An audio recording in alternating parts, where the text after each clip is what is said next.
Sa basbas ni Pangulong Bongbong Marcos, kasado na ngayong 2025 ang konstruksyon ng higit sa 300 Child Development Centers sa mga may hirap na komunidad. Positibo naman ang presidente na sa pamamagitan ng programang ito ay mapapagtibay ang kabataan bilang mga pundasyon ng bayan. Pakinggan ang ulat ni Let Narciso.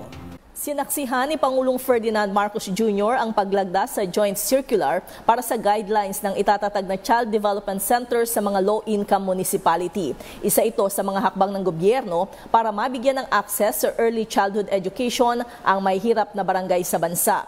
Nitong Marso, inaprubahan ng Pangulo ang 700 million pesos na pondo para sa CDCs kasunod ng mungkahi ng Second Congressional Commission on Education o EDCOM-2. Sa kanyang talumpati, binigyang diin ni Pangulong Marcos ang kahalagahan ng pagkakaroon ng maayos na pundasyon ng mga bata na aniya ay nagpapatibay sa pundasyon ng bansa. Binanggit ng Pangulo na para ngayong taon ay higit 300 CDCs ang itatayo sa may hirap na komunidad. 89 dito ay sa Luzon, 106 sa Visayas at 133 sa Mindanao. The government continues to find ways to support our children so they can grow, they can thrive and reach full potential.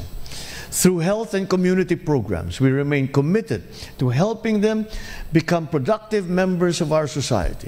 Hiningi naman ni Pangulong Marcos ang commitment ng mga lokal na pamahalaan sa ikatatagumpay ng programa. Bago ang ceremonial signing, nagbasa si Pangulong Marcos ng libro sa mga bata.